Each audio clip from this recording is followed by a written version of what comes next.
Good evening, ladies and gentlemen. This is the July 15th regular meeting of the Stonington Planning and Zoning Commission. Welcome to all. Let the record reflect that the meeting was called to order at 7 p.m.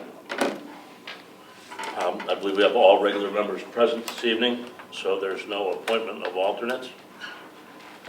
What's the Commission's pleasure on the minutes of June 17th? Mr. Chairman, I make a motion to approve the minutes for meeting number 1797 from June 17th, 2025 as submitted. Motion to approve number 1797 by Ryan. Thank you, Ryan. Is there a second? Second. Thank you. Any discussion? Hearing none, all in favor? Aye. I'll abstain. I did review the video, but I wasn't actually. Do we have 3 votes? Yeah. Yep. Okay. Fine, the motion passes. Minutes are approved. June 25th, minutes of June 25th. Mr. Chairman, I make a motion to approve the meeting minutes for meeting number 1799 from June 25th, 2025 as submitted. Motion by Ryan to approve. Thank you, Ryan. Is there a second? I second the motion. Thank you very much, Gary. Any discussion? Hearing none, all in favor? Aye. Abstain. Anyone opposed? Motion passes. Chair votes aye. Public comment. This is an opportunity for anyone in the audience to address the commission on any matter that's not on the agenda. Again, not on the agenda. So if you see the item on the agenda below, this isn't the time to stand up. If there's another item that you'd like to discuss with us, you're free to come up and identify yourself and take the podium. Hearing none, we'll move on. Correspondence, Clifton? None. No correspondence. Move to report, staff. None. Commission, we have one item, draft request for funding. Clifton, you want to explain that? Sure. Two or three meetings ago, Lynn made the request during the commission comment to develop a request for funding to go to the Board of Finance to develop architectural design guidelines for the town. I didn't have the time to develop it for the last meeting, but I did for this one. So I provided a draft of memo that would go to the Board of Finance. The intent for putting this together is for next year's funding request when we start the budget cycle in the new year. This would accompany the planning department's normal ask, and then we'd have a SIP line item dedicated to this project. And this is basically, if the commission was okay with it, then I would just include this as part of that request.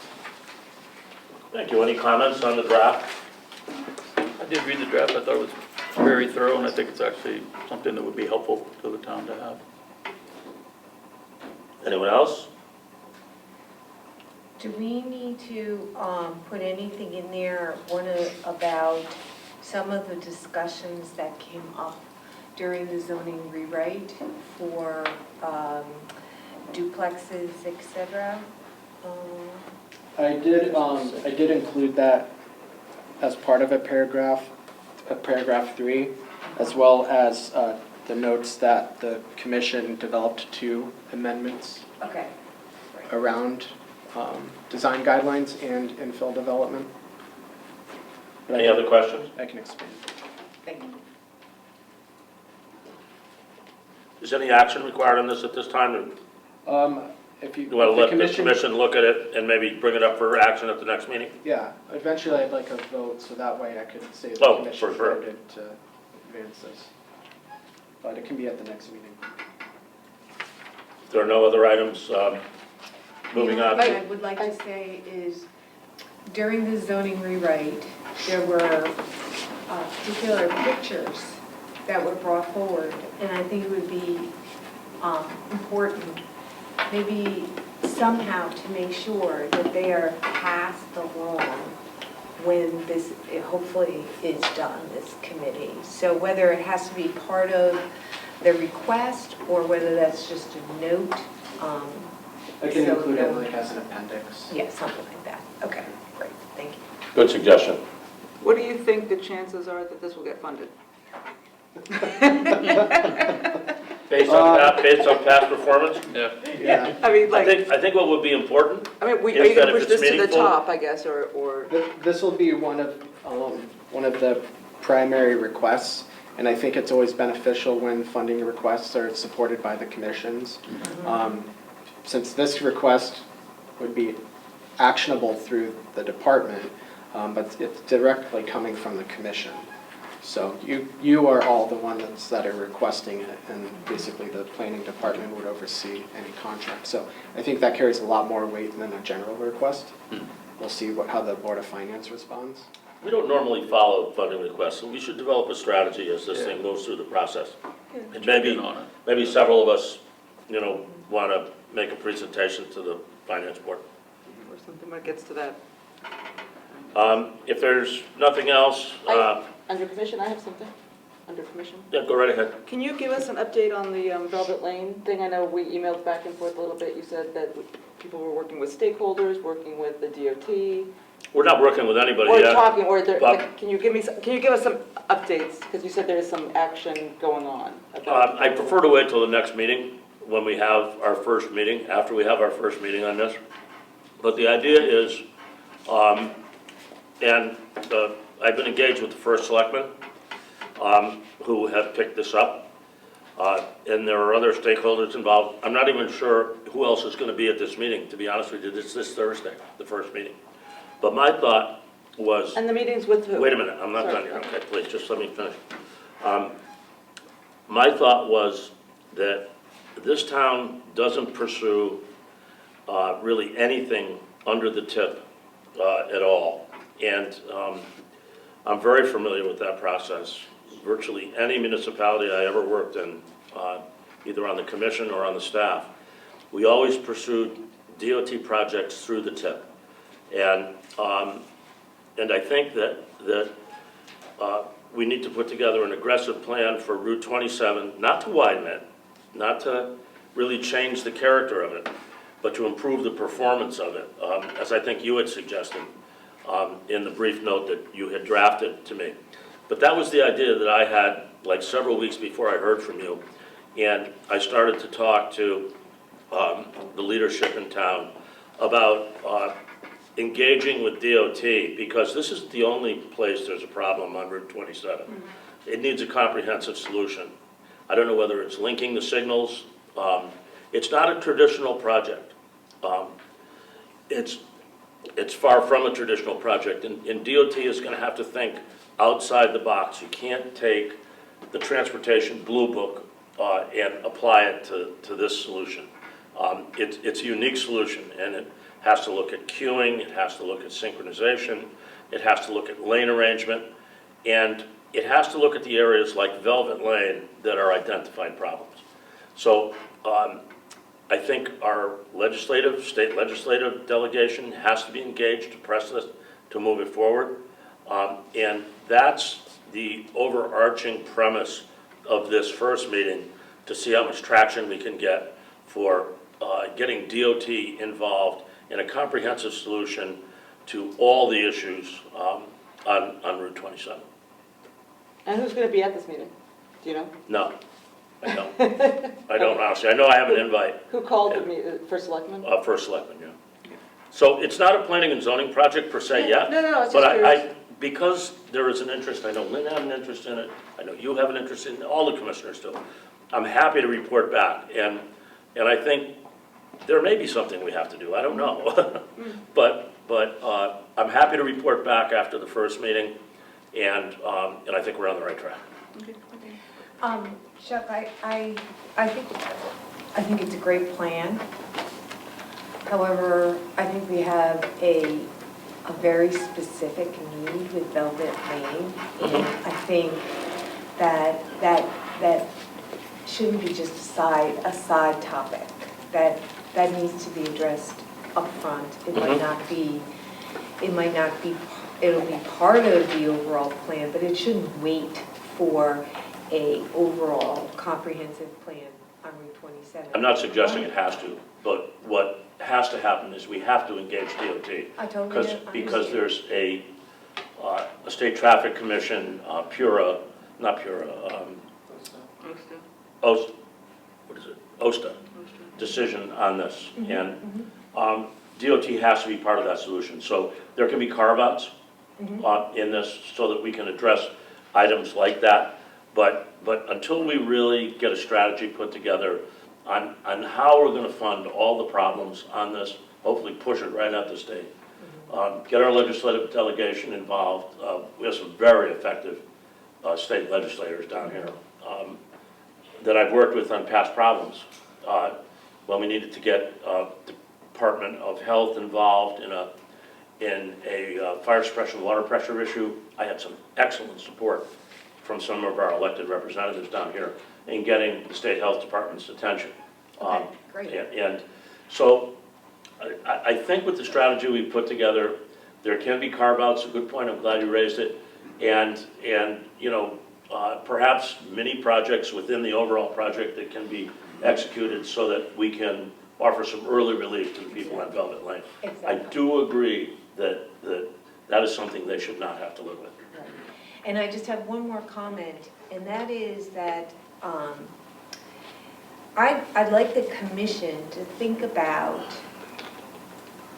how I believe we missed that the whole seaport zoning, the whole zone, had a statement in it about interfering with residential traffic flow in the very beginning as part of that establishment of the zone. And how that wasn't carried through to or highlighted in any of the discussions, I think was a big miss. And I think we should just think about that as we move forward with things like this, to have a process on where we go back to what the original or any subsequent changes to the zone is, and any, you know, okay, but we said we would not do this, we would not do this, we would not do this, in the original approval of a zone. I think we should have a process for that, and I think it should be highlighted when these zone changes come forward to us, because people change, time goes by, etc. And to go back however many years is you know, in one person's memory is Right. difficult, but it was clearly stated and it was a miss. So I'd just like to highlight that to the commission. I think we have to recognize that, and we have to think about how we're not going to let that happen going forward. I don't disagree. Thank you. Thank you. If there's nothing else, we'll move on to item C, zoning enforcement. Any questions of Clifton on the report? If none, administrative review. Item 1, application 25-165 ZOM, Town of Stonington. Administrative review, the installation of a bioretention area at Spellman Park, properties located at South Broad Street, Pocketon. I won't bother reading the map and block lot numbers. Properties located in the RR80 zone. Evening, sir. Evening. My name's Stephen Mattil. I'm an engineer here with the town of Stonington. I work Good to for see you again, Steve. you too as well, sir. I work for the Department of Public Works. This administrative review is for the Department of Public Works itself to construct a bioinfiltration area at the frontage of the high school parking lot over there. As you can see from the plan that was provided, it's not a very significant area. It also disconnects 3.15 acres of impervious from both the roof and parking lot of the high school there. It's part of a larger goal of engineering to disconnect impervious area in Stonington, both to improve water quality and to comply with MS4 permitting. Any questions? Any questions of town's representative?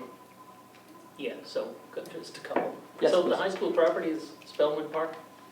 Yes, 176. Yes, 176 Okay. South Broad Street. The And- town of Stonington owns and- it. Yep. So you have a plan here, but it doesn't show where it's connected. You're taking care of all of the water from the front parking lot and From the front roof lot leaders? and about half of the roof leaders. Yes, sir. Nice. And it connects out of one of the catch basins near the terminus of the bottom of the parking lot. We actually have to build a diversionary wear structure, and it'll send the water quality storm specifically will be diverted through the bioinfiltration. It'll be planted with a variety of grasses and flowers and stuff like that. So relatively gentle slopes too. So this is an in-house design? No, we had this designed by Trinkus Engineering. Okay. And it will be built in-house by our public works staff, so. This is actually being funded by a 319 water quality grant through the EPA. And as part of that, the town has agreed to build it as our cash match. So this was a win-win for us. I'm sorry, I had blown up, I didn't see Trinkus' title block in there. Yep. He is truly an expert in stormwater management. Yes, he's, As we saw in the recent application where he was a review consultant. Yeah. In the Aquifer Protection Zone. Anyone have any questions of the town's rep? Hearing none, what's the commission's pleasure on the application of the town of Stonington? Mr. Chairman, I make a motion to approve the application 25-1650 Town of Stonington as submitted. No stipulations. Motion to approve without stipulations, is there a second? Second. Motion made and seconded, any questions? All in favor? Aye. Anyone opposed? Passes unanimously. Thank you, Steve. all right, thank you very much. Thanks for all the great work you're Yes. doing in the engineering department too. I know the town engineer really appreciates your involvement. Thank you, my pleasure, thank you all. Okay, under old business, application PZ 2521 Cam D. Warilla. I think Keith Nelson is here. Evening, sir. Good evening. How are you? Great. Good to see you again, Keith. It's good to be here. Thank you. The application I have before you tonight is a coastal site plan for landscaping improvements to the Warilla property, which is at 12 Skipper Street in Lord's Point. We were here a couple of months ago about a zone change in this area to allow this project to move forward. And so here it is. The project, I'm not sure how familiar you are with the site, so let me just describe it in total. This is a built-up piece of land. It was destroyed in several hurricanes, 1938, 1954, 63 was Donna and Gloria in 85. And we've got some aerial photographs to show those. I'll be with you in a minute on that. But the project is to take the existing sidewalk, which runs along the perimeter of the property behind the seawall, to take that sidewalk out. It's a 4-inch slightly reinforced typical sidewalk. Replace it with a reinforced concrete sidewalk that would be variable thickness and variable width, thinner, narrower over on the east side and broader on the south side. And then to place granite blocks on the back side of this walkway to serve as protection for the property and for the house. It's a very simple project. We've got sections at various locations along the perimeter, and those sections are identified on the plan view.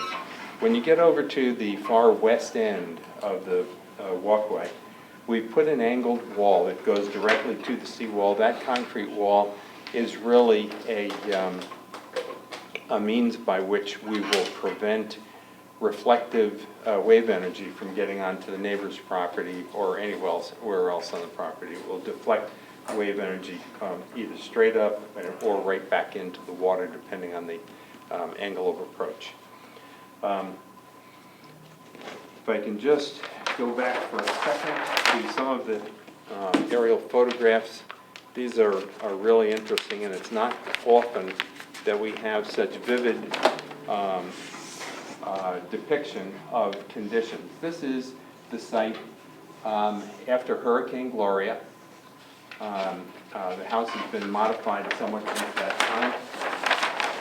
This was the house back in the 1960s after Hurricane Donna, and you can see that there was a slightly different house here. You can see the front lawn. The seawall has existed for a long time.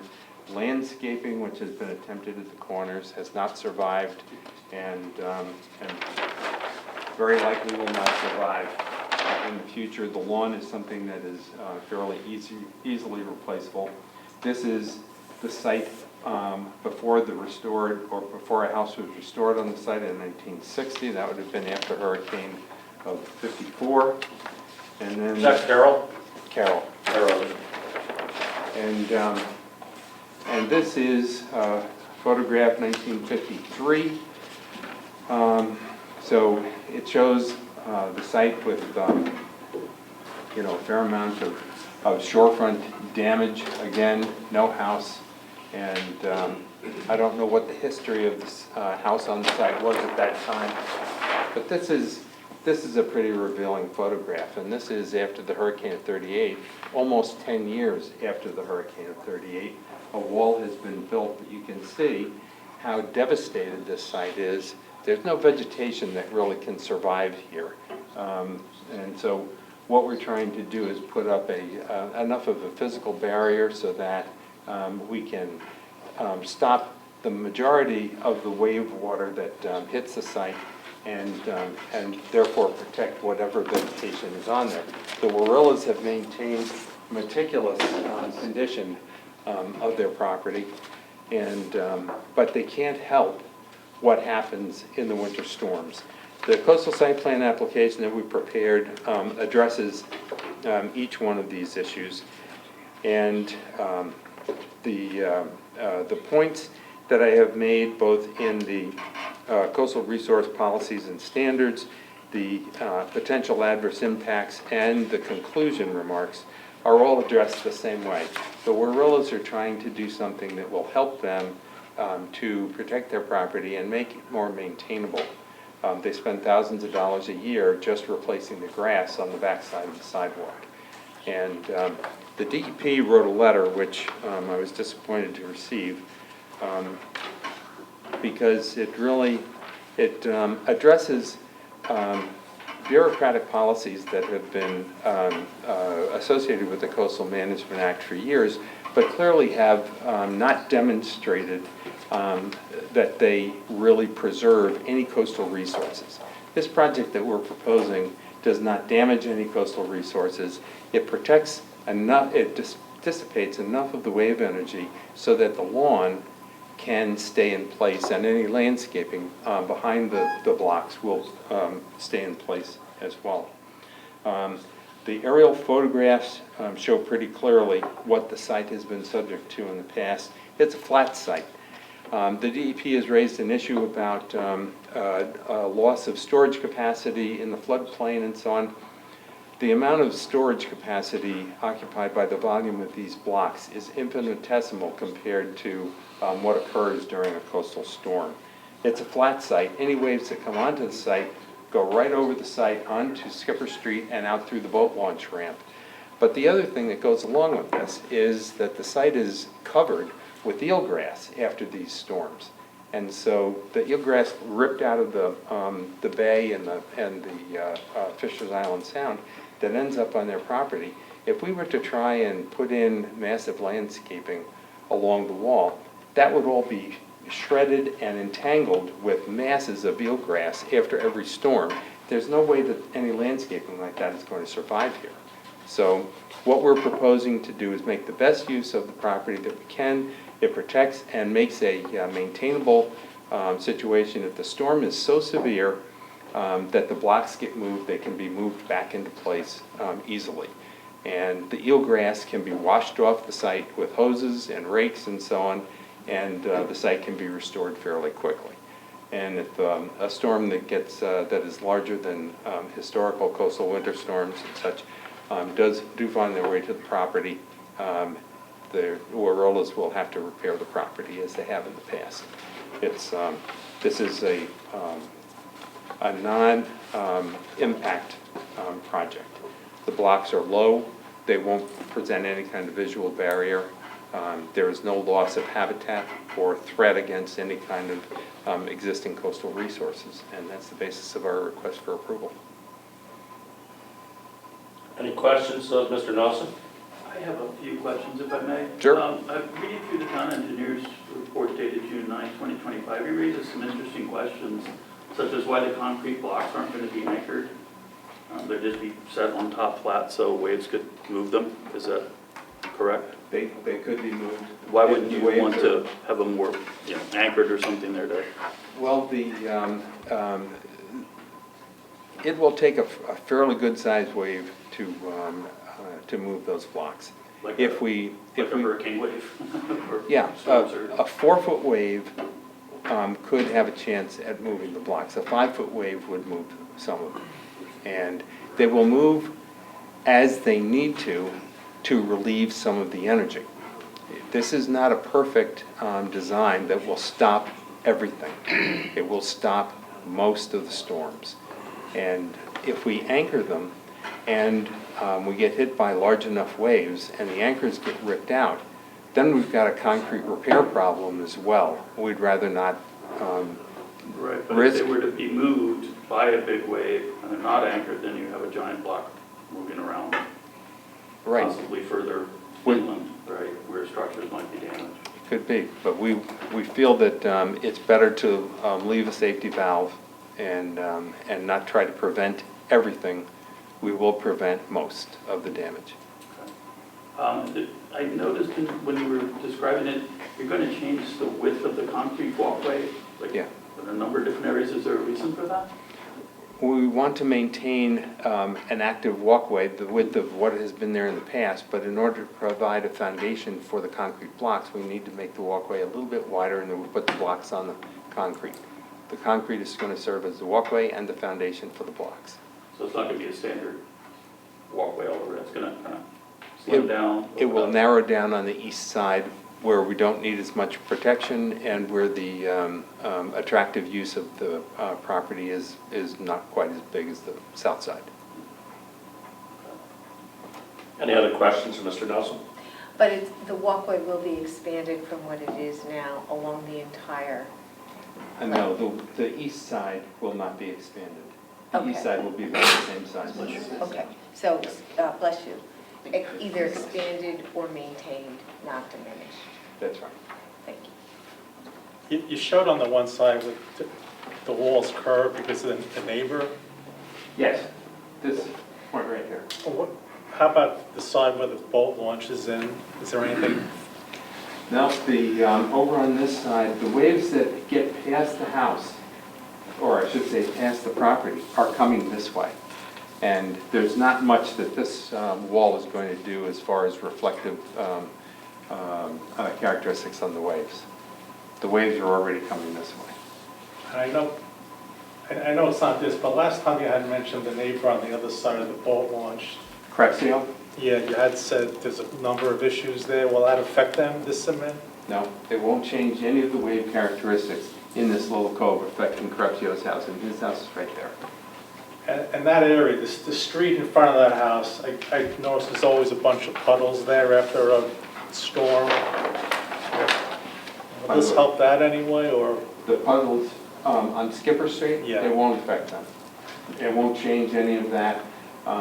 The waves that get over this wall are still going to continue to flow north across the lawn. The lawn is almost flat, as you can see from the spot elevations in the survey. And the water will continue to go this way and then flow out through Skipper Street.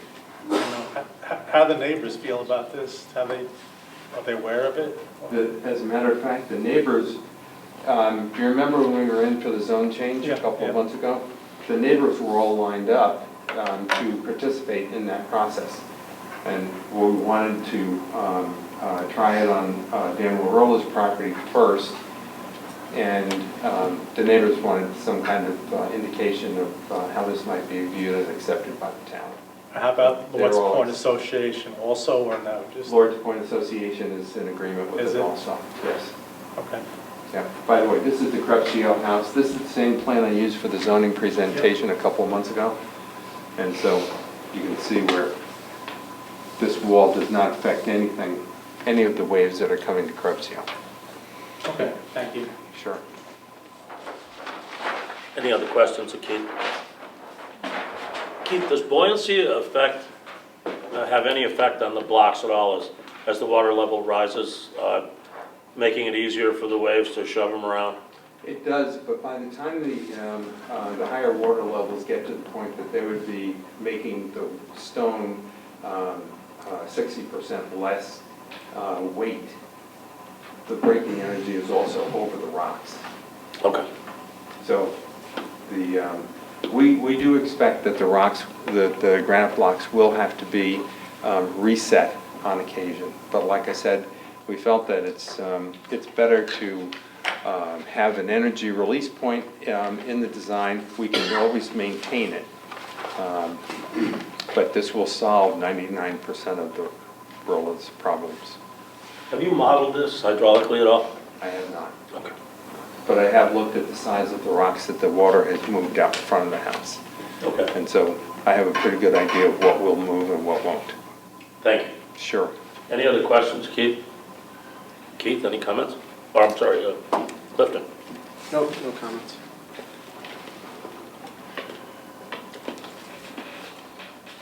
If there are no other questions, what's the commission's pleasure of the application of D. Warilla? If I can ask, Clifton, so I know one of the stipulations you recommended would be any alterations or modifications to approved site plan, the floodplain engineer, CTD, and town engineer would review. I don't know, it just sticks in my head, I'd like to see these blocks anchored. I don't, like, it just seems kind of counterintuitive to me. Maybe that's just me. I don't know if that's something we could add as a stipulation, if that would be something they would be willing to do. I'd like to offer some suggestions here. Things that we have considered are to cast a small 2-inch or so curb on the back side of the slab, so that when we set the blocks up against them, the blocks will be sitting against the curb, which So will, give some kind of right, stability. it'll increase this Sliding, yeah. Right. with, right, and yet it won't change the ability of the stones to teeter or something like that if significant waves hits them. Like I said, I would try not to put like epoxy coated rebar anchors through the stone into the concrete, because I'm afraid if we make it too fixed that we will destroy the concrete, and then that's a bigger job to replace than to move the blocks. So if you're agreeable to the backstop curb, we would certainly put that in. That makes sense to me. I think it's a good compromise, I think. Thank you. They're big blocks, 24 by 24 by, how big? 4 feet. 4 feet. Big hunk of granite, yeah. 6,000 pounds. Okay. So, Mr. Chairman, with that, I make a motion to approve the application PZ 2521 CAM D. Warilla with the following recommended 4 stipulations. Number 1, any proposed alterations or modifications to the approved site plan as a result of comments from the floodplain manager, CTD, or town engineer shall be subject to review and approval by the town planner and commission as necessary. Number 2, final plan shall be reviewed to the satisfaction of the town engineer. Number 3, prior to the issuance of a zoning permit, the final plan shall be signed by the commission and recorded in the town's land evidence records. And number 4, the applicant shall post an erosion and sedimentation control bond prior to the issuance of a zoning permit. The bond shall be either in the form of a certified check or a revocable letter of credit meeting the requirements of ZR 15.4.3. The bond amount shall be established by the town engineer after an estimate of the cost of installing and maintaining appropriate erosion and sedimentation control measures is provided by the applicant and approved by the town engineer. Work shall remain bonded for a minimum of 1 year from the date of zoning compliance. Motion to approve by Ryan with conditions. Is there a second? Second. Seconded by Lynn. Any discussion? Hearing none, all in favor of the motion? Aye. Anyone opposed? Any abstentions? The motion passes, the chair abstains. Thank you, Keith. Next item under old business is application number PZ2524 SPA Waffle Pop, E. Logan. Evening. Good evening. My name is Emily Logan. I am the owner of Waffle Pop Sweet Shop. I am here to request the change of use from wellness to restaurant for 110 West Broad Street, Waukesha, Connecticut. Pending any questions. I believe you guys have a packet with all of the information, a floor plan, my menu, and a bunch of other information.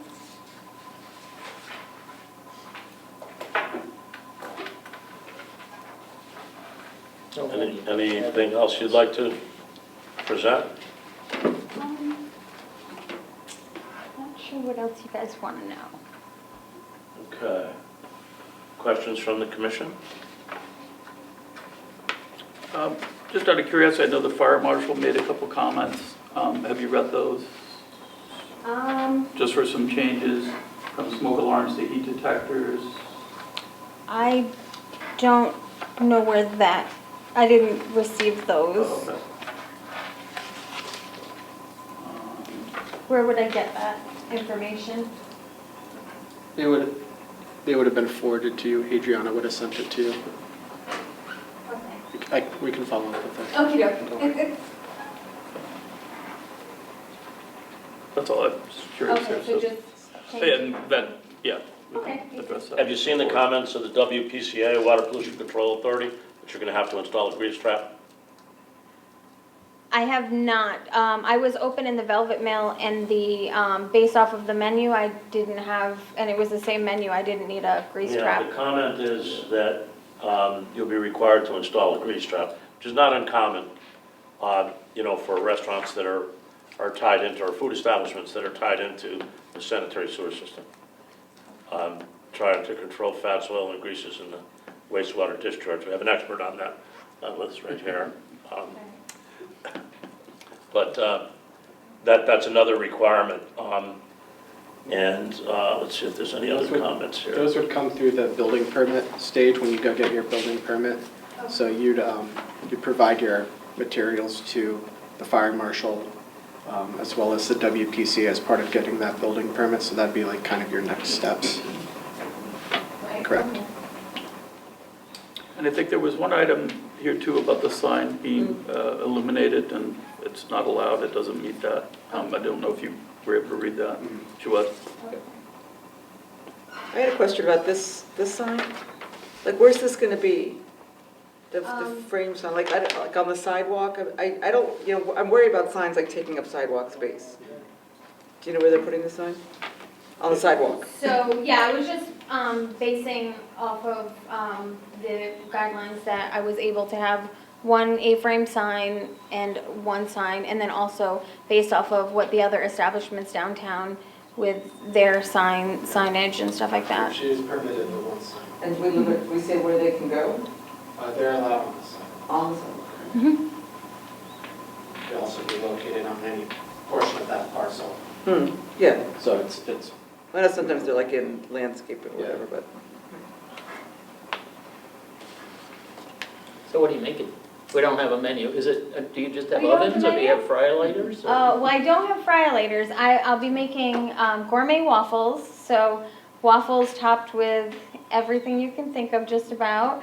Gelato, bulk candy, a bunch of different retail from small businesses curated throughout the United States. So yeah. Sounds delicious.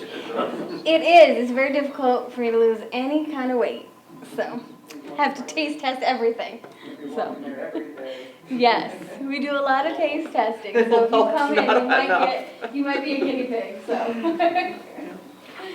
Any other questions of Ms. Logan? Sure, what will be your hours of operation? So, no earlier than, I have right now, no earlier than 7 a.m., no later than 10 p.m., probably not that late. I want to do 7 days a week. It probably won't start out that way until we ramp up with our business. So it'll probably be about five days a week, Thursday through Monday. Yeah. We try to get people for breakfast and people for dessert. It's kind of a little bit of both. I wish you luck. Thank you. I think it's great. I think it's really cute. Any other questions of the applicant? Clifton, any comments? No, the only comment was on the illumination of the sign, which is addressed. I just made the comment because of the I see that. detail. And then the only stipulation is to address the fire marshal and water WPCA's comments as they come up. So that's the only stipulation. You may want to look into that grease trap item early. It can be expensive. Oh, absolutely. I am aware of how expensive it is. Because I did look into it when I was at the Velvet Mill, so I don't know if there's just different, a different policy down in, There's one already on the line. there's, I'm sorry? There could have been one already there. Oh, there wasn't. There wasn't? No. In the mill? No. I'm sure there's a Yeah, I grease was trap gonna say there. that. Yeah, like on the main one. I'm sure there's a grease Yeah. trap. Yeah, main one. There's gotta be- Or they wouldn't be connected to the sanitary, so there's a grease trap there. Okay. The only restaurant. Maybe it isn't for the individual restaurant, for the entire facility. Mm. That's why you weren't obligated to, so it Okay. serves the whole facility. Alrighty. Okay. Any other questions of the applicant? Any other comments you'd like to make to the commission? I don't think so. Okay. To see you guys. What's the commission's pleasure of the Waffle Pop application? Mr. Chairman, I make a motion to approve the application PZ 2524 SPA Waffle Pop as submitted with the following stipulation. Number one, the applicant shall address outstanding comments to the satisfaction of the fire marshal, water pollution control authority, and town planner as necessary. Do you want to stipulate hours of operation at all?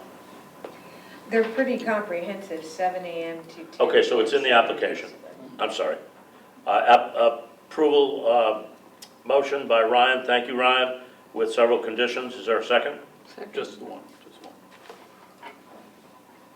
Is there a second? Oh, she said second. Oh, Yeah, I'm I was just sorry. saying. And seconded by Commissioner Morrison, thank you. All in favor, any discussion on the motion, I'm sorry? Hearing none, all in favor? Aye. Anyone opposed? Any abstentions? The chair abstains. Motion passes. Thank Good you. luck. Thank you very much. I You bet. appreciate it. Have a good night. Last item under old business is, okay, I guess this is moving to August 19th. Correct. Just for curiosity, keeps moving, Yeah, what's the issue? wondering about that. I think it's the applicant getting their engineers together. Okay, no problem. All right, so we now move into the public hearing phase of the meeting.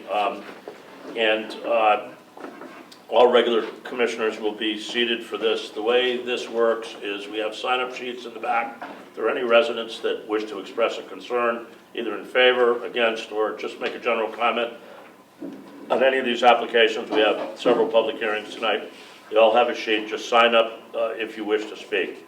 The applicant will make a presentation. At the conclusion of the presentation, the commission will ask questions, staff will make its report, and everyone will have an opportunity to, thank you. Yeah, you don't want to leave that with me. At the conclusion of the staff report, we'll hear from anyone in the public that wishes to make a statement on the application. The applicant will have an opportunity for rebuttal. We'll go back and forth with rebuttal until everyone has said their piece.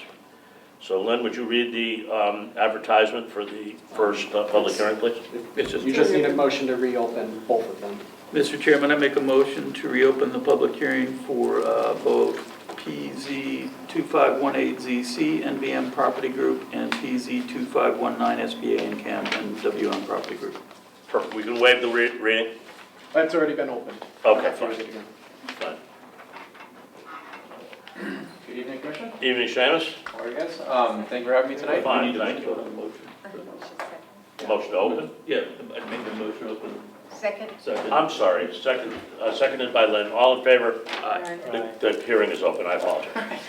Thank you. My name is Seamus Moran, PE in Connecticut, and I work for H&H Engineering Associates in Mystic.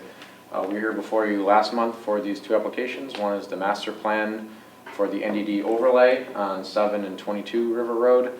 The other application is a site plan and special permit application for the redevelopment of 7 River Road. Mr. Sweeney presented last month. I won't even pretend to rehash what he kind of went over. We'll just kind of go over the changes between last month and this month in response to some of the comments we received. I think the first thing we'll do is we'll bring up Steve Motto from Dream Developers to talk about the architectural revisions to the 22 River Road property, which is part of the master plan application that we have. And then after we go over the master plan stuff for 22, I'll go into the site plan application for 7 River.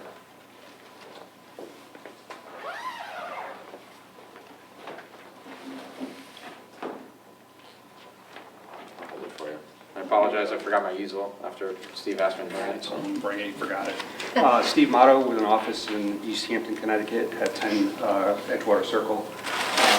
So we reacted to some of the, well, all of the comments we had last month, and we tried to implement everything that was shared with us by the commission.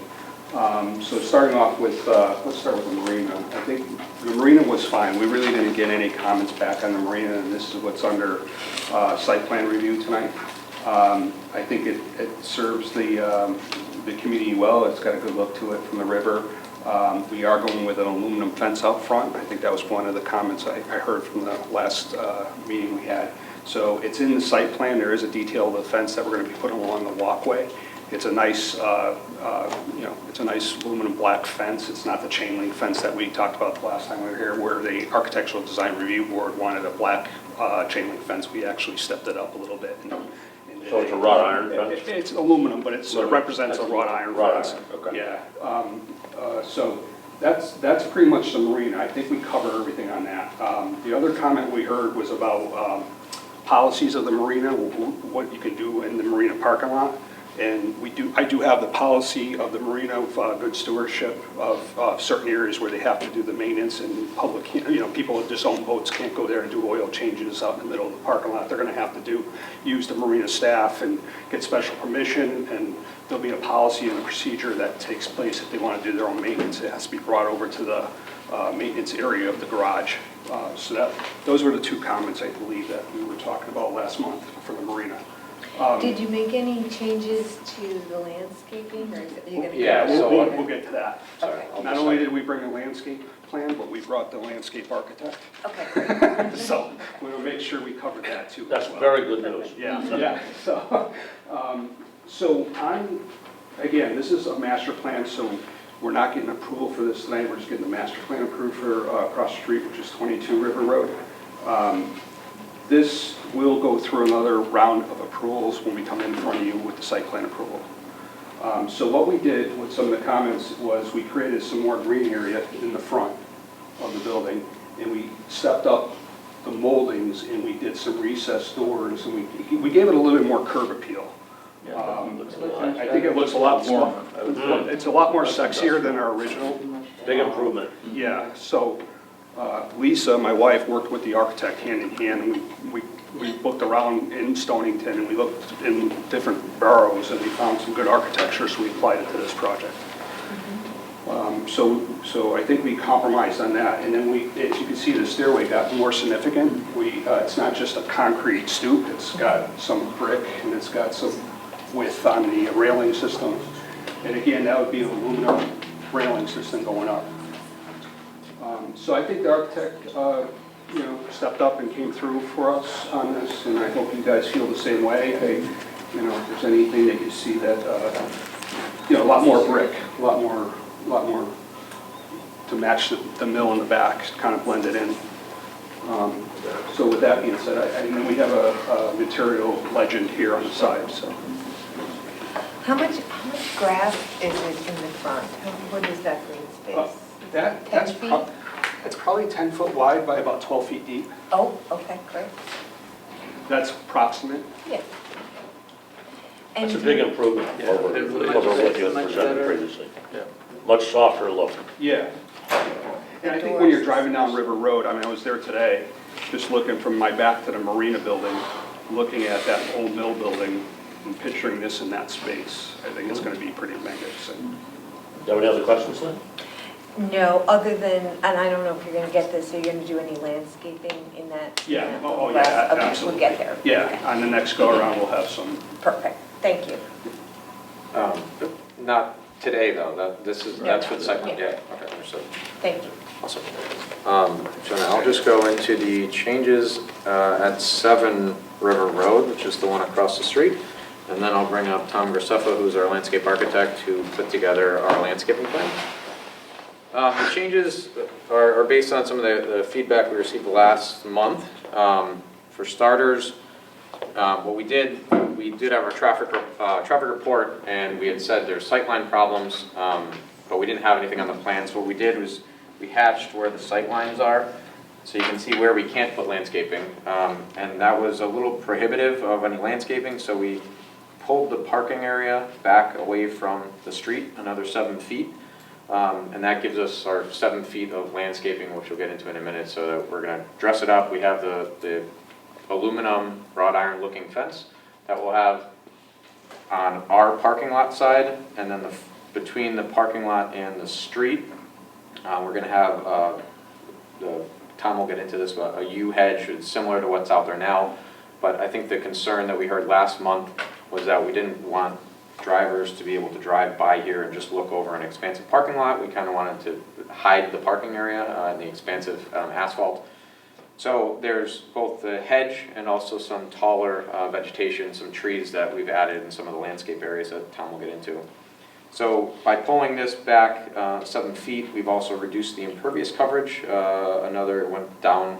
It was a reduction of 0.43 acres, now we're 0.47 acres.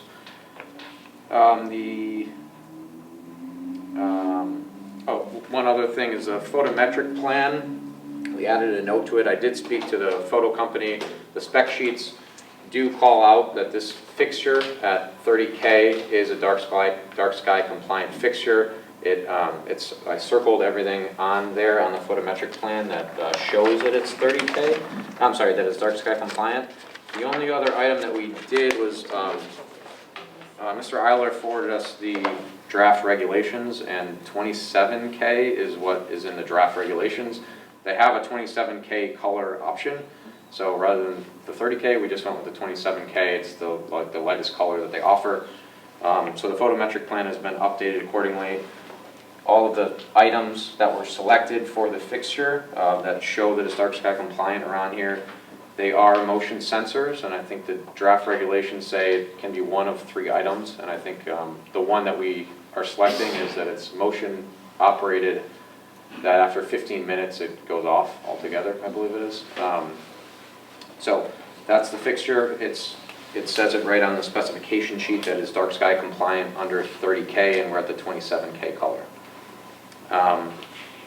Last but not least, there was a minor drainage modification. This was just based on a recent conversation with the town engineer, almost as a belt and suspenders option. What we had before last month is this bioretention swale and a sand filter essentially that's wrapped that doesn't allow any infiltration. The concern was that this trench over here, if it ever became clogged, it could potentially just become a holding tank for water, any stormwater coming off. So we added a lower level under drain, as it means that if it were ever to get clogged, it would be directed out into the catch basin that the other system is going to. We weren't concerned about the pipe slope. It's more of just a belt and suspenders safety precaution that we added in. I think with that, I can bring up Tom to go over some of the landscaping if he's ready. Can I ask a quick question? Of course. James, while you're there? Can you show me where the dumpsters are? Right now, they're in the middle of the parking lot. There's 3 of them. Yeah. So there's 2 back in this back corner. There's another 2 hidden here next to the bathrooms. And we have another 2 over by the marina. And they're all enclosed? Yes, correct.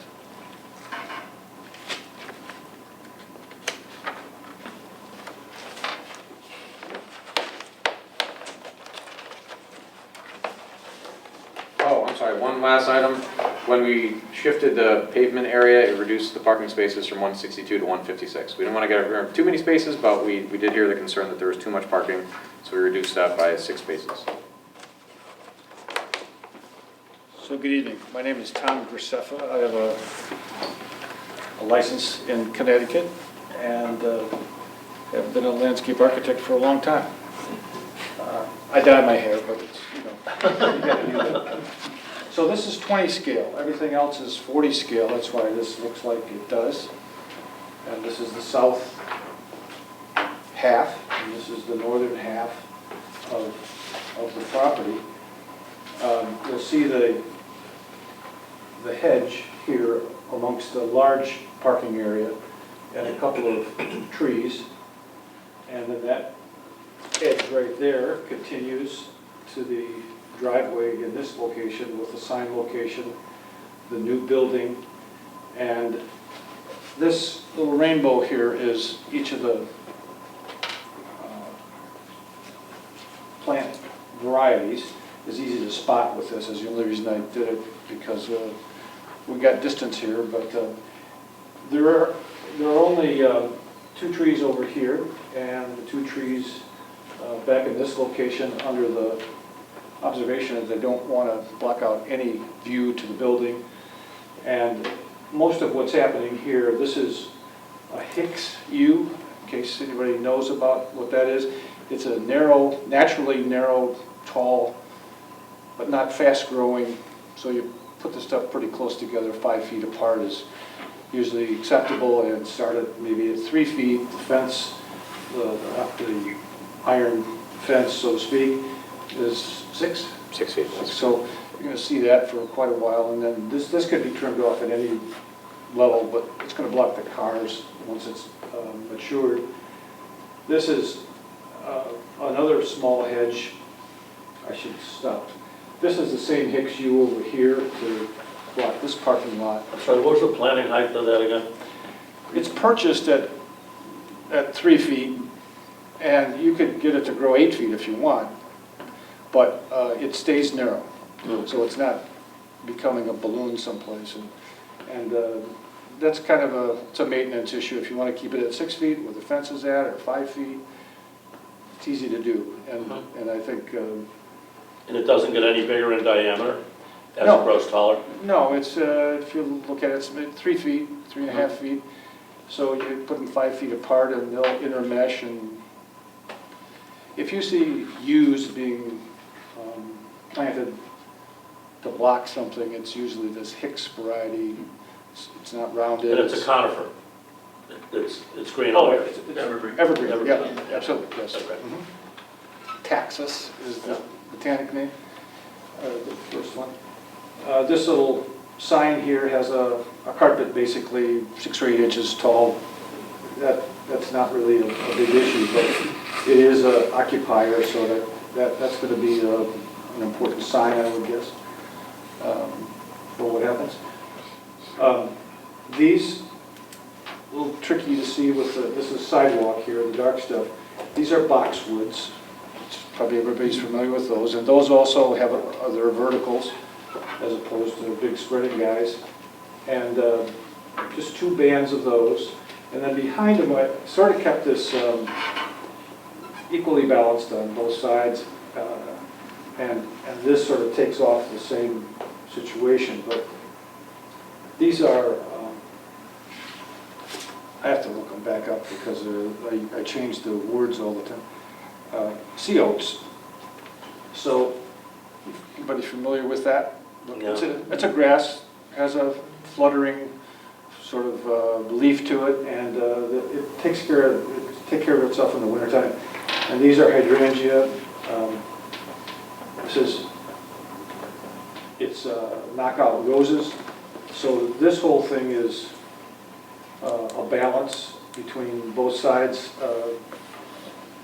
on both sides of the entrance. And then this larger stage area, I would call it, has some similar things so that they make the pattern. The biggest item is the knockout roses. There's some very tall grass there called Carl Forster, 6 feet tall, but stays very narrow. And just as a little bit of a background, and then this is more hydrangea and some additional sea oats. And I tried to keep it as simple as I could with some variety and something that's actually maintainable. I know how things get away from people and sounded good, but these things should be very easy to keep in line. And that's kind of the gist of it. I didn't mean to rush through anything. If you got a question, I'd be happy to answer it for you. It's just like with the grasses and knockout roses and hydrangea, is it high maintenance? I mean, Do the grasses have to be trimmed down every year? well, you can leave them up and look at them, or you can just knock them off with a lot of times, they're usually with a hedge shear, just hedge them out at 6 inches from the ground and let it go. Sometimes they flop over in the wintertime, but sea oats is less dense of a planting, and they're interesting. They sort of, they don't flicker or anything, but they're always moving with a little bit of wind. And this is a drive-by. Nobody's probably walking over here and enjoying it as a garden, but keeping it symmetrical here, making this pattern. I like the symmetry. I'm concerned that it requires a lot of maintenance. You know, knockout roses get cut down every year. You know, grasses get cut down every year. Hydrangea usually, I think, get trimmed back every year, don't they? Yeah. You can whack them pretty good and they still Yeah. come back. It's sort of a which way do you want it type situation. Do you want a big, heavy, planting? Or that's not a very long, what is it, maybe it's 100 feet? I'm not sure if I can tell you. I guess my concern is, this is like an industrial, almost like an industrial site with a marina and a parking lot and a commercial establishment there. If it was a residence or a condominium or something like that, I would think that they would probably be attentive to the kind of maintenance that this kind of planting would require. I'm just hoping that it's maintained, 'cause I think it'll look very nice initially. My concern is that it stays that way. So maybe just a brief care and maintenance spec associated with this on the landscaping plan. That's easy enough to do, Okay. but you really can't get shrubs that stop, no matter what they are. No, I realize that. And so this is only a height situation. You really don't have a waistline to worry about. It can get a little bit bigger, but this crew cut is what that really amounts to. And if you've grown knockouts, they're pretty reliable. You can always count on them. And yet they don't mind if you knock them off about 12 or 16 or 18 inches from the ground. It looks fresh every spring then and does a much better job. Mr. Chairman, on staff, we have people that will be maintaining property for both of these if they go to fruition. So they do have people that'll go out there and mow the lawn where we're going to have grass, and we're going to have a dedicated So you will have a landscape Yeah, contract. there's probably Okay. 8 or 9 That's staff fair. members. That's fair. And the new owners are taking this very seriously. Okay. You can see the look of the building that they designed, and it's not an expensive square box. It's a building. substantial investment, so, Yeah. they should take it seriously. Yeah. I mean, Okay, thank you. You're welcome. Any other questions? Yeah, I just have one, and it's just, it's little, so I can't see. Where you've got the light green shading, all along the road frontage there, is that gonna be grass? This you mean? Yeah, So this is sidewalk. oh, it's And side. this dark brown is sidewalk. Oh, okay, what about the light green? Yeah, the light green is grass. Light green, Okay, grass, yes. I just wanted, okay, thank you. That's, part of it is within the sightline triangle, so we can't have anything that grows between the sidewalk and them. Yep, I just wanted to make sure I was reading it correctly. And then I have just one other question, and it probably isn't a landscaping question, but because you mentioned the sign, is the sign, do we have a picture of what the sign No. will be like, or? So it's, on the site plan, it's called out as future freestanding sign. There is an architectural plan, Steve, I think that shows what the sign conceptually looks like.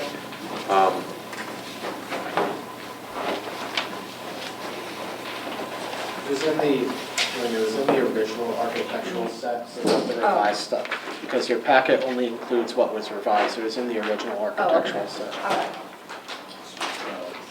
You didn't change anything? Oh, yeah, I remember that, I like Yeah, it. yeah. Okay, yep, Very nice. thank you, Understood it, yeah. thank you. Mhm. Any other questions of the applicant? Clifton? I had no additional comments. All right. Yeah, no comments.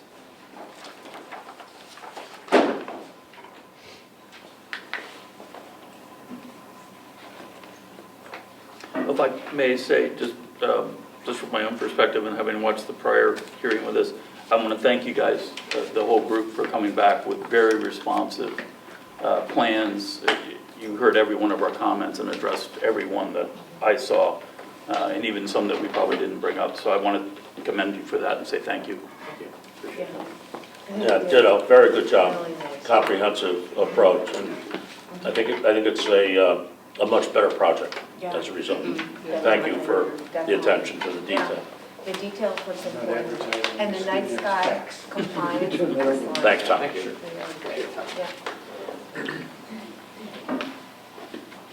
Okay. No additional comments to those that have been provided.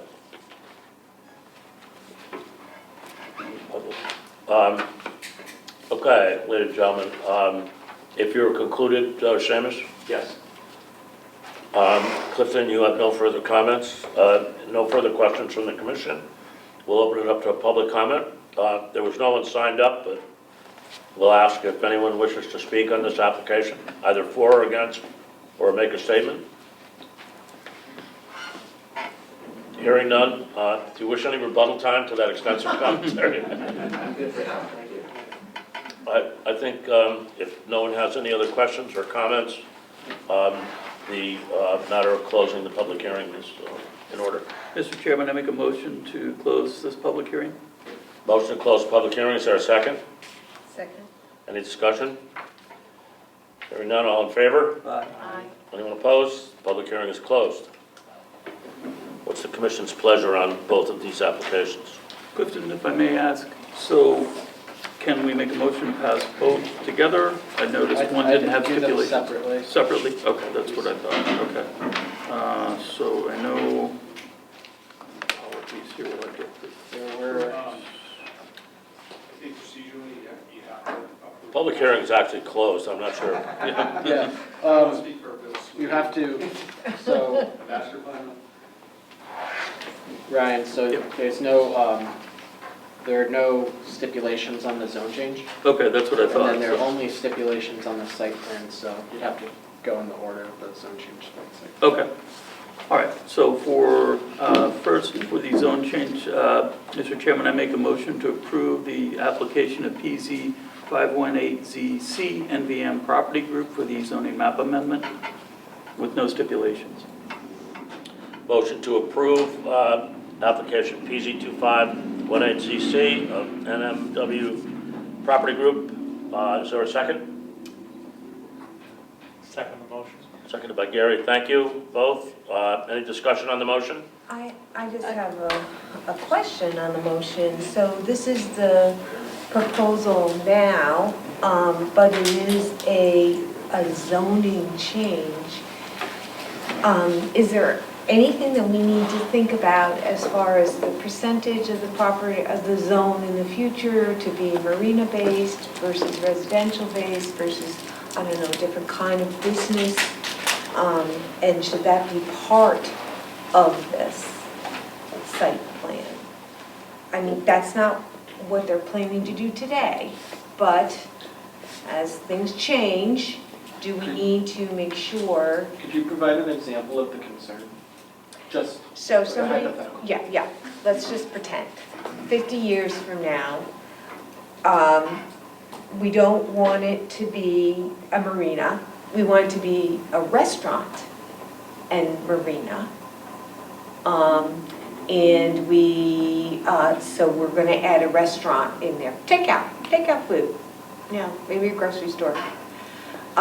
So it diminishes the amount of, you know, space used for marina, which we don't want that to happen during the current environment. You know, somebody wants to put, I don't know, something in for the residential units. I don't know, I can't think of anything. I just want to be sure that we are very, very thoughtful as to what's going to be allowed in the future if there are changes, 50 years in the future. Procedurally, Lynn, Any change, new use, expansion of units, all gets re-reviewed as if it's a brand-new zone change. So you don't have to stipulate what the permitted uses are now. The permitted uses are the ones that Right. they are saying they want at the time. So marina and residential, if they wanted to add a third use of any type, restaurant, more residential, a greater, percentage of residential or commercial or something, they'd have to come back and you'd approve it as if it's a brand-new zone change all over again. Okay, and that includes percentage as well? Correct. Not just use? Correct. Percentage. So Okay. in the example of 10, 20 years down the line, the marina gets smaller and they want to put more residential on 7. That entire process follows this entire process as if it was brand new.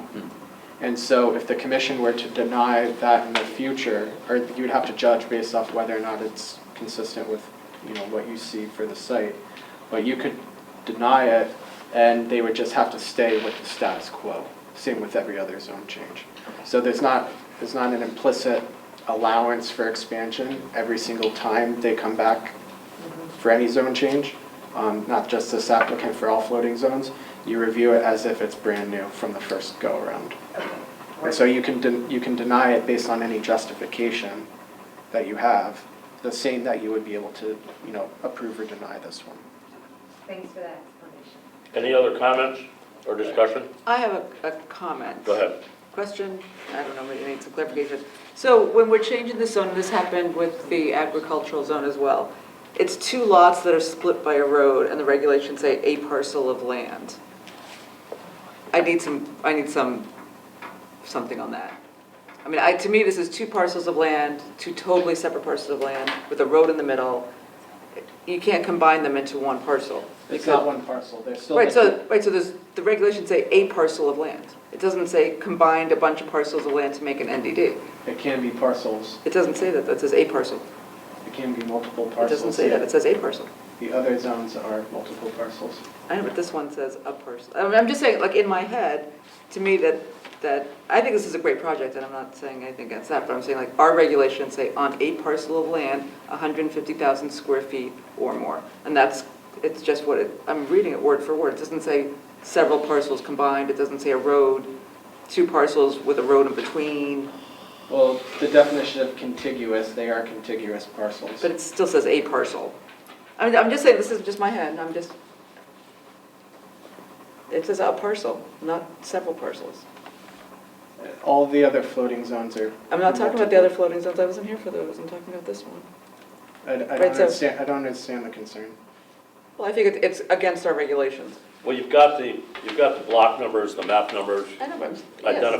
identifying the tracks that are concerned. Is the question on the definition of contiguous? No, the question is a definition of a parcel. Of singular? As Yes. opposed to several parcels? Yes. I mean, do you care one way or another? I see it as, It's not really a parcel, it is several Inadmissible. parcels. It's advertised, it says, I mean, you see the MBL numbers down below? Those are on the assessor's map, those identify several parcels. But we had, to your point, I believe we had this same discussion when we had the Agricultural heritage zone. Yeah, the yes. Wheeler one. And there were 2 distinct parcels, and the word contiguous was in there, and we did some research, and because there was a road, it was still, but they weren't 2. it wasn't because of the road, it was because of the way contiguous was defined for that location, for agricultural use. Right. But, So the regulation, the text needed to be amended. It wasn't because it was bisected by a road. The bisection by road, the bisection by road doesn't change whether or not a parcel is contiguous. If there's a road in between 2 parcels, they are still contiguous. right, I agree. And That site historically was a singular lot as defined by the deed that had a road going through it. And so it still technically was one singular parcel, but it was bisected by a road. So we had to change the language to make sure that it was defined as contiguous with the regulations. So that's why there was a textual amendment to that zone specifically. But for other parcels that are bisected by roads, like this one where it's two individual singular parcels, they're still deemed contiguous in connecting with each other. They can be under same or different ownership, but in the case of a zone change, it's not spot zoning once you cross the road. Right. And it's never spot zoning if it's a floating zone, so you can do that as many times as you want. But these are two different parcels. Correct. Yeah, All- The correct. tax- All of the- It's all very of the specific. entities The have application to says go that, after parcels. the Right. advertisement says that. But I think to Alyssa's point, and I too like this project, okay? I just think our regs don't say multiple parcels. It says a parcel. It does. It does.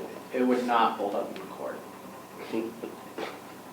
I understand what you're saying, but that's a semantic argument. The purpose of the text as it's written is to say what the minimum size of the Yeah, it has to be at least a parcels. lot, It's right? saying that it's at least 150,000 square feet. Right. That's the minimum boundary. So if it's 149.9, that wouldn't qualify. So you could jumble as many parcels as you want together, or it could be a singular one, but the purpose of that statement and the way that that text is written is just on the size for eligibility, but it's not calling out the singular nature of a parcel.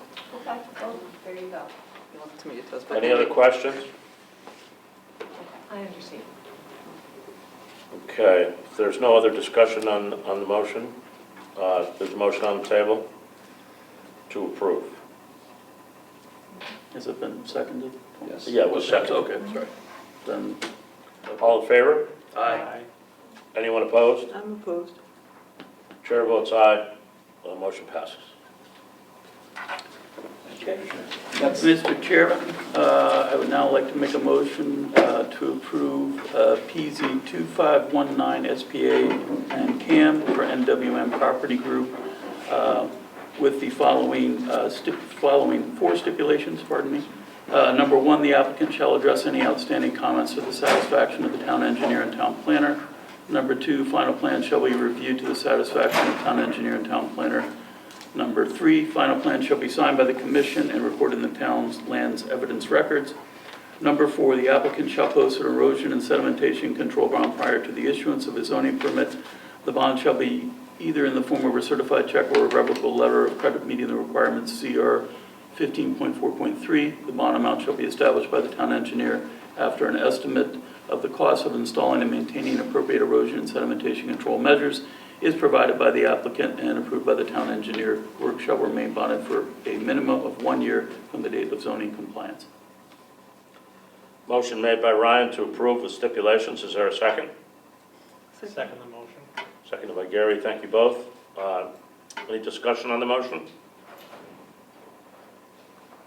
Hearing none. All in favor of the motion to approve? Aye. Anyone opposed? Chair abstains. Motion passes. Congratulations. Moving on, item C. I believe we do have to read the legal ad for this one, or just the notice in the agenda is fine. Lynn? We're opening up PZ 2523RA, Latimer Point Condo Association, zoning text amendment application for the creation of the Latimer Point Condominium District, LPCD, floating zone. I see Mr. Lally is here to represent Latimer Point Condo Association. Good evening. Is there a motion to open? Mr. Chairman, I make a motion to open this public hearing for Latimer Point Condo Association. Is there a second? Second? Seconded, all in favor? Aye. No one's opposed. The public hearing is open. Good evening, Mr. Lally. Good evening. For the record, my name is Ed Lally Jr. I'm a licensed professional engineer and land surveyor with an office in Windsor. And I'm pleased to announce that 60 years ago this month, I attended my first public hearing. So I hope I can live up to the experience I've had.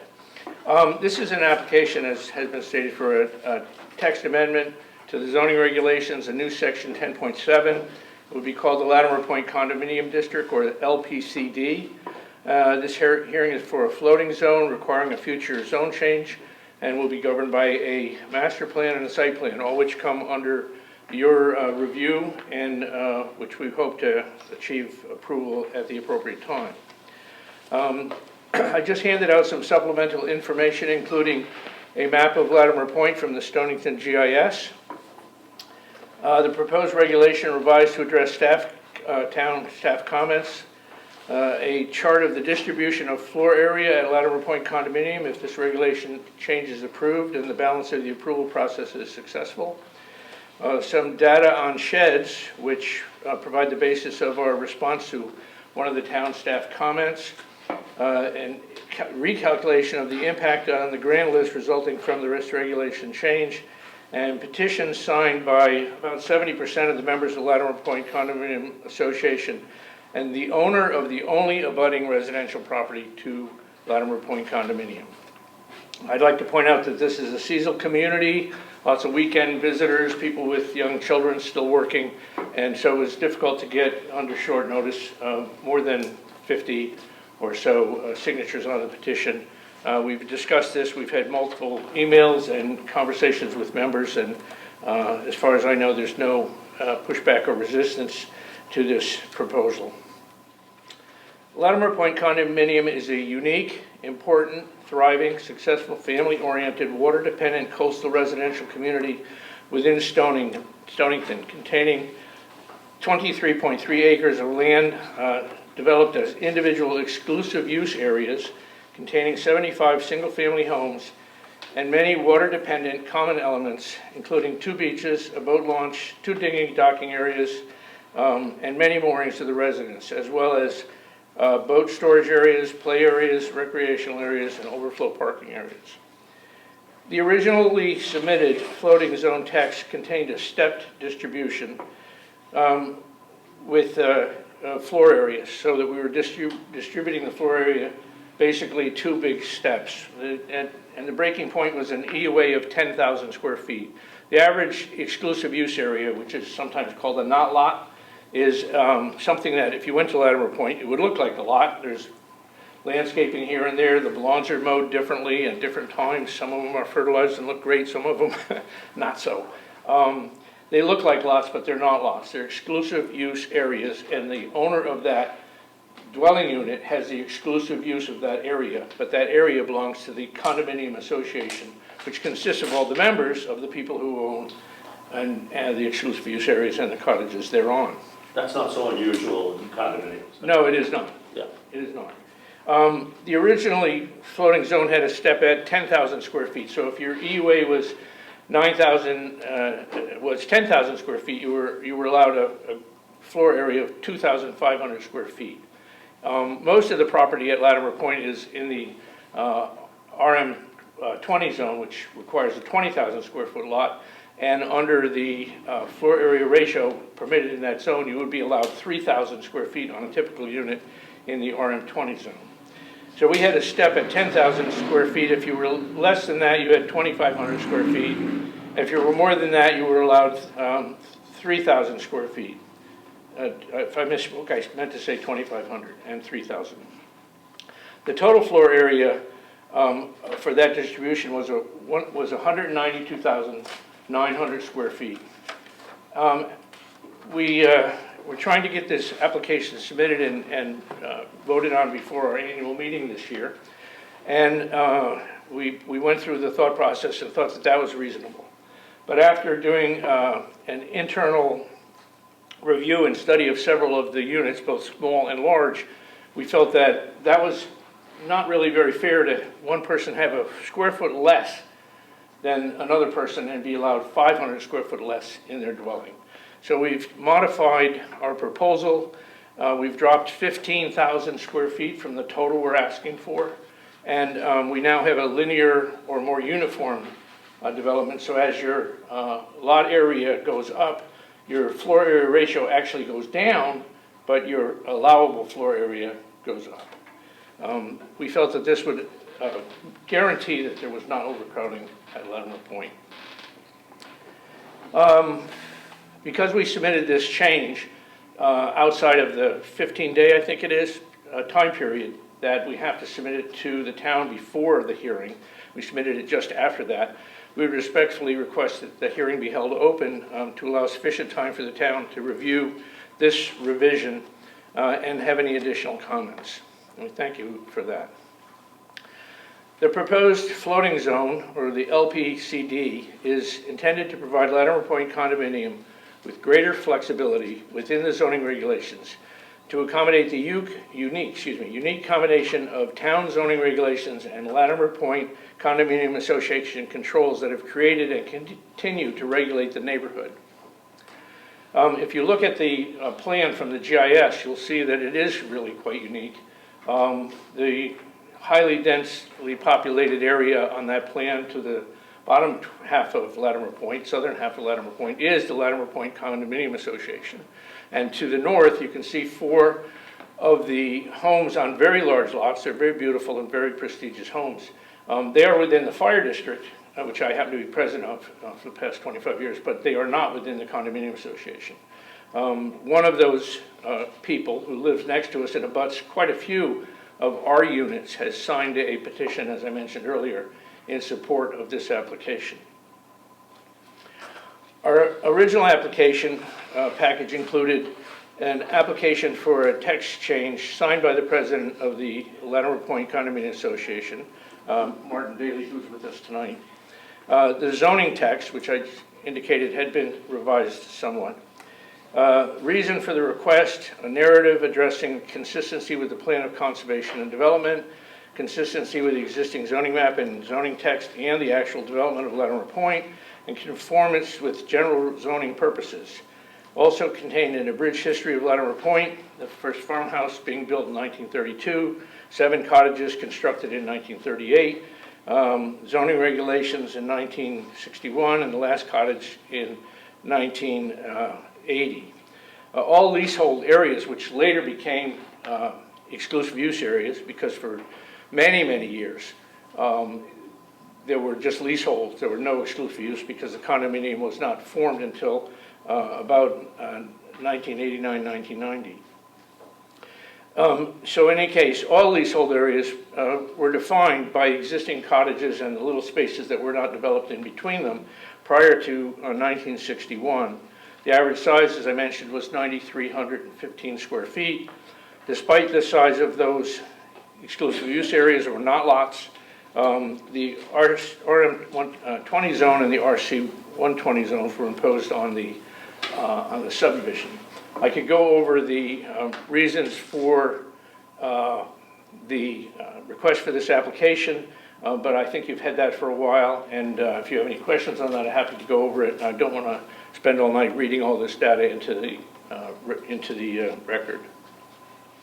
Also included in our original application package was a impact on the grand list. That's been revised. Under current zoning regulations, the maximum square footage that could be allowed at Latimer Point, based on the current assessed values, would add $37,000 increase to the tax base. We're pretty much maxed out, according to the RM20 and the RC120. If you approve this change, we will be able to develop our properties in a more reasonable manner, given the typical RM20 zone development pattern, and we would increase the grand list by approximately 270,000 square feet. I would like to point out that the requested or the required, whatever, provided services, the services provided by the town to Latimer Point, are very, very small compared to regular residential development. We plow our own roads, we pave our own roads, we repair the drainage, we replace the drainage. We don't have a single child in the school system of Stonington. We have virtually no services. We are our own fire district, and we contract with the Quambog Fire District to provide us with fire protection services. So essentially, we do receive some police attention once in a while when we request it because we have trespassers. That's very rare. Basically, we're, as close to a cash cow as the town of Stonington is going to come, just to have, and we would hope to be able to obtain approval of this, which would benefit us, and it would also benefit the town, because I did not see any additional services being requested from the town based on this change in regulation.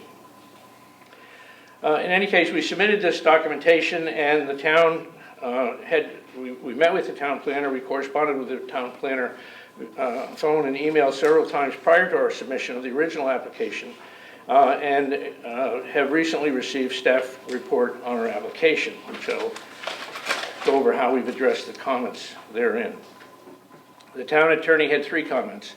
The section should be numbered 10.6. The town planner advised me that after I had changed it all to be 10.6, that there is going to be another 10.6, and I should stay at 10.7. So we've kept 10.7 as our section number.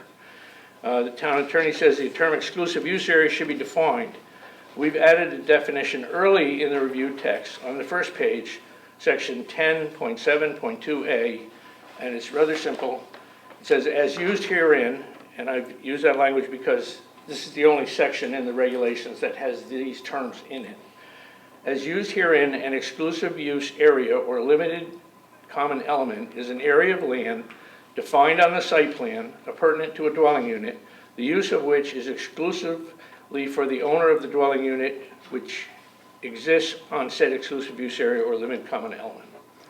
And then the second definition he required is, as used herein, a common element is an area of land defined on the site plan which is used in common with all of the owners of the dwelling units within Latimer Point. And I think that adequately defines, in accordance with law, condominium law, the 2 terms, limited common element, which is the same as exclusive use area, and the common element, which is the ball field, the dock area, the boat launch, the beaches, etc. He stated that section 10.7.7 seems to be unnecessary. We changed the title of this section and went over that with the town planner. I think we have agreement. We've changed this to say revisions to the site plan. Quote, any change to the following items shall be approved by the town by application for a revision to the site plan. Only the Board of Latimer Point Condominium Association, Inc. is permitted to apply to the town for revision to the site plan. This section also includes items that were in 10.7.8 that the town has jurisdiction over, and the town planner said we should not be referencing any LPCA rules, regulations, declaration within those sections, and we've eliminated all of that language. So we focused on, these are the things that the town has jurisdiction on, and the only comment about LPCA is that the board is the only entity that's able to submit an application for changes. The zoning enforcement officer suggested that if sheds are not counted towards gross floor area, they should be limited in size and number. I took a hard look at the site plan, which you have approved almost annually for 25 years, and it shows every shed at Latimer Point. The sheds that are attached count as floor area. The sheds that are detached are listed on the spreadsheet I included in the packet, and the average shed area is that exists there now is 118 square feet, and we used 120 square feet because a 10 by 12 shed is pretty generous shed, but it's not overly large, and it's consistent with what has happened at Latimer Point in the past. So we would ask that the language, only 1 shed is permitted per exclusive use area with a maximum size of 120 square feet and a maximum height of 10 feet be part of the regulation, which is in the regulation that I submitted to you in that envelope. The Southeastern Connecticut Council of Governments reports that the proposed zoning regulation amendment is not likely to have a negative inter-municipal impact. We believe that this proposed zoning regulation amendment will have no negative impact on abutting municipalities, on the town, or on the demand for town services. As I stated before, we plow, clean, and repave our roads. We clean, repair, and replace our drainage systems. We have 75 individual septic systems. We pump them every 3 years. There are no children at Latimer Point within the school district. In fact, this proposed regulation amendment would have a very significant impact on the grand list without any increase in town services required, as I had stated.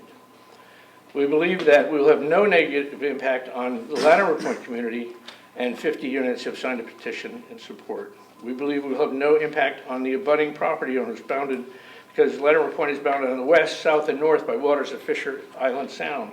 Along the north, Latimer Point is bounded by less than 25% of its frontage by open space owned by the Latimer Point Road LLC, and the balance of the land is owned by Andrew and Vivian McKillop, who have signed a petition, as I stated, in support of this application.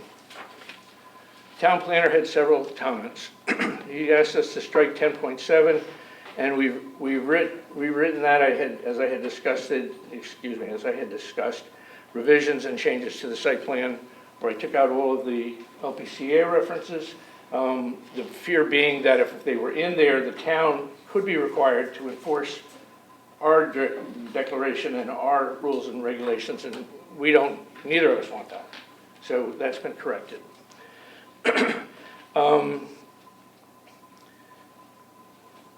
He asked us to, remove items, as I said, that eliminate LPCA jurisdiction within this. He also asked for a definition of exclusive use area and common element, which I had discussed. He asked for a revision to 10.7.4C, which was revised exactly as he suggested in his staff report, and I had discussed that with him, and he agreed that we had done that appropriately. At least that was my understanding. He asked that we remove 10.7.8.5, which has been removed. And 10.7.8, he had several comments on that, which we addressed those comments and moved most of that into 10.7.7.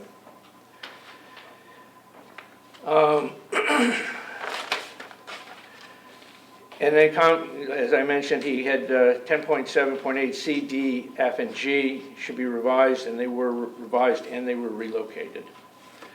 Regarding the definition of floor area ratio, we believe that Latimer Point is truly unique. If you've been there, you know that. Anybody who's spent time, as I and my kids and now my grandkids have, knows that. It's a great spot, and it's so different from typical residential development or even your typical condominium. It looks like lots. It's not lots. It's very interesting, but it's also very unique. We believe that Latimer Point is truly unique and should be permitted a unique definition. We think that addressing the zoning enforcement officer's comment on sheds by limiting their size and their number, it keeps this pretty consistent with town regulations. If you have any questions of me, or if you'd like me to go over the narrative or any data therein, the reason for the request or any data therein, or the abridged history of Latimer Point, I'm happy to try and respond to your And what was your concerns. request on the extension or leaving the public hearing open? Why do you want to leave the public hearing open? My understanding of the rules, your rules, are that we were allowed to submit revision to the text. But if you didn't receive that within 15 days of this hearing, then it couldn't be considered at this hearing. Okay, fine. I understand that. Thank you. You went through it quickly. I just want to make sure everybody got Speak this. too quickly. So the public hearing has to remain open. Okay. So basically, if you have any questions of myself, the President of Latimer Point, or the President of Latimer Point, we're here to try and answer them. Thank you. Any questions of Ed Lally? I have one just out of curiosity. I see on the town planner's comments, he had recommended striking section 10.7.8.3 from the proposal. And it looks like it's still in there that the recommendation was the definition and calculation of floor area ratio is already defined in the ZR 2.20 zoning terminology definitions. Yes, and that was my last comment regarding the definition of floor area ratio. The only real difference between yours and ours, and it's a historic one, is that you count sheds and we count only attached sheds. Okay. We're limiting, we're willing to limit our number and size. Okay, thank you for the clarification. Any other questions of Mr. Lally? I do. It's a pretty basic question. Can you give me an example of why you want to do this? Yes, and thank you. And if I didn't make that clear, I should have, because that's exceedingly important. That's in the section that's titled Reason for this request. Essentially, we look like lots, but we're not lots. Right. When we existed for 20-plus years prior to the beginning of zoning in this town, we had a pattern of development that had an average land area per unit of 9,300 square feet. When the zoning regulations were written, they had, is it RM 15? No, the smallest, you have an R, RH10, right. 10 is a special zone, it doesn't apply, we can't fit into that box. The next one up, I think, requires sanitary sewer.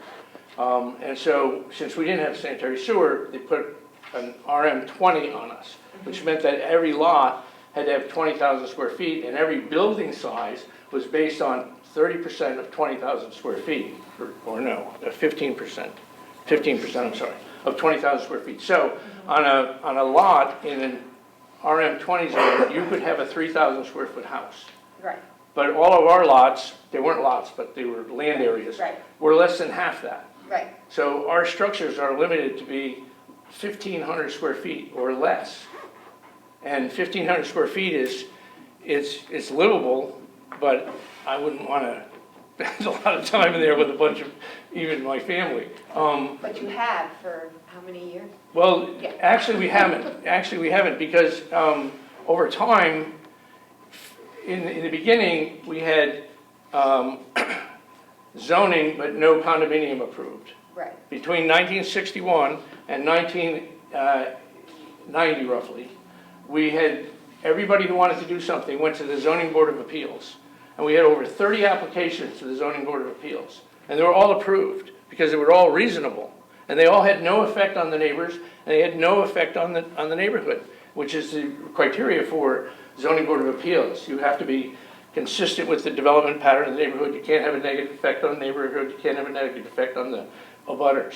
So we went Zoning Board of Appeals to Zoning Board of Appeals to Zoning Board of Appeals for, from 38 to just after 38 to just before 90. And they were all approved. So we have lots of buildings there, some close to 3,000 square feet, that have been approved by either the Zoning Board of Appeals or the site plan process since 1990. And we'd just like some equity, some fairness with the people who no longer have the zoning board, well, they still do have the Zoning Board of Appeals process, but we felt that since you are now developing overlay zones to recognize and encourage the development pattern of unique areas such as Seaport, and such as hopefully Latimer Point, that this is a proper vehicle to regulate this without a lot of Zoning Board of Appeals applications or site plan applications, which we're running out of square footage that we can hand out to individual owners. In other words, But as we move forward, the floor area ratio is going to be, the proposal is that it's null and void. I'm sorry, the proposal what? I mean, it's going to be porous versus not. Going to coverage. Right, to coverage. So it'll. So, Yeah, go ahead. with that, Lynn, if this text was approved, Latimer Point, should they then apply for the zone with the text, they could still operate by their own FAR process. But they could also come back and revise the text to match the lot coverages. But since it's a floating zone, the regulations of the zone obviously then would be separate from the rest of what we do through the zoning rewrite. Right. And that would include any kind of coastal resilience zoning changes that we are contemplating. They would be, go ahead. You're saying no? There aren't any that would affect in this vein, no.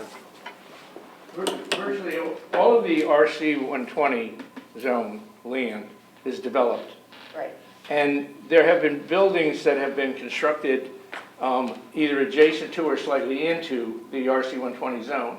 We have always had to and have always come to you for coastal area management. And we've always kept our septic systems out of there. We've always kept our disturbance of soil out of there. We've always kept our impervious surfaces out of there, because we know, and we'll still have to, come to you for a coastal area management, and we know that the easiest approval to get is one you don't have to ask for. So if we don't put something in that coastal area management district or near the small pockets of coastal wetlands we have, we know we're going to succeed. We're also under another jurisdictional element, which is the Department of Environmental Protection has about a 15-page or 18-page, small type, small margins, because I wrote it, a wastewater management plan, which addresses all the septic systems, which I touched on. We pump them every 3 years. If somebody doesn't pump their system every 3 years, Latimer Point Condominium Association pumps their system and then bills them for it. And the reason is, and I'm a professional engineer, land surveyor, and I've done literally thousands of septic system designs in the last 50 years. If we have a failure, if we have nitrification of Fisher's Island Sound, we're one property. Remember that. We're one property. One person has a failure, and it creates nitrification. We are in such deep trouble, and I'm trying to be polite about saying it. We're up to here in it because we as a property have to put in denitrification, and it's going to cost $40,000, $50,000 a unit. And so we're scared to pieces about that issue. So we have layers and layers of regulation. But the reason for this is we still have a site plan approval, though the site plan for this use under this regulation is stricter than the site plan you've been approving the revisions to every year. A lot more information has to be layered onto that. Is that correct? Yeah. And so we're actually giving up a little freedom and accepting a lot more regulation in order to achieve some reasonable development pattern. And we have some units that we have quite a few units that are now either year-round or year-round capable at Latimer Point. And they've been knockdowns and total rebuilds, or leave one part of a foundation and rebuild 90%, and all of them fit within this. We have been careful to not allow our neighbors to overcrowd us. Mm-hmm. And so we're comfortable that this will not overcrowd the land. And for instance, if you have a small unit and you're one floor, so your floor area is spread out, it even says in the regulation, you will probably not be able to achieve this because there's view restrictions. There's internal side yards that we have. You have no side yard or front yard requirements on our internal units. We have them. We have view restrictions. We have the wastewater management plan, which says you can't change your cottage unless you have a code-compliant septic system in the ground. So every one of those rebuilds has gone to the DEEP with a special separate application to modify the wastewater management plan. Nobody can block more than 10%, or excuse me, no combination of units can be constructed or changed in front of you that block more than 10% of your water view. So we have regulations like you have regulations. So we're pretty comfortable that if you allow this, it'll be fair and equitable and will not result in overcrowding of the land. Thank you. And in no small part, the management of this has worked very well. I think to pay you a compliment because of you, you've got excellent records. You've got this whole thing in AutoCAD. You've got everything calculated, to the 100th of a square foot. Is there a succession plan for the management of this? Yeah, in fact, Max Morrow is a good friend of mine forever, and I've been feeding him bits of information over time. I was actually, a little side story, I was actually awarded the president of the fire district about 25 years ago as a punishment for speaking out against the then board. They appointed me even though I was supposed to be elected, but then the next year I got elected, and every year since for 25. And quite frankly, I'm still working in my regular workaday life as well as being semi-retired. And there is a succession plan, but I'm going to do this as long as I can because quite frankly, I think somebody else might screw it up worse than I would. No, I just, you know, I think that, you know, any firm could come along that had competent, you know, professional engineers and land surveyors and pick up the excellent set of records and practices that you have and carried on. They have been shared. You know- They have been shared with a generation Oh, okay. younger engineer, TJ Baresi of Baresi Associates LLC, who now, you know, I do all the grunt work and all the design work and all the interfacing, and he does all the AutoCAD work with me. But I don't have AutoCAD capability anymore. So he has all my files, all my records, everything that you see, he sees. We're Okay, great. thinking So down the there road. there is a continuity plan. Yes. Because you have done a great job here, Thank you. a great job, truthfully, Try not to screw it up. yeah. Very good work. All right. If there are any other questions? I'm happy Any to other try. questions, Yvette?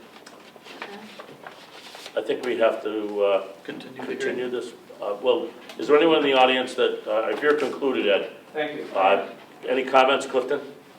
I have comments, but Carlene also. You wanna, okay, Yeah, Carlene? Mr. Chairman, I am feeling iller and iller by the way. I was worried about you when you stood I up. will be looking forward to seeing the revised, with all your suggestions. Do you need a ride home or anything? For next month. Do you need a ride I home? have to leave. You need a ride? In a revision.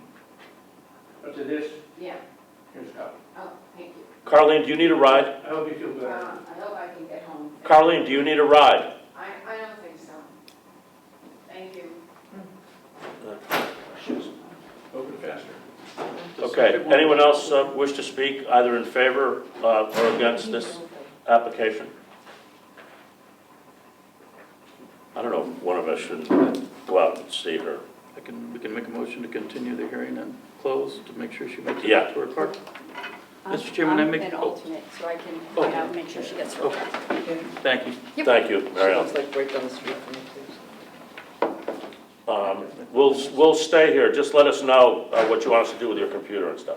Oh, perfect, I'll be right back. Okay. I think she went.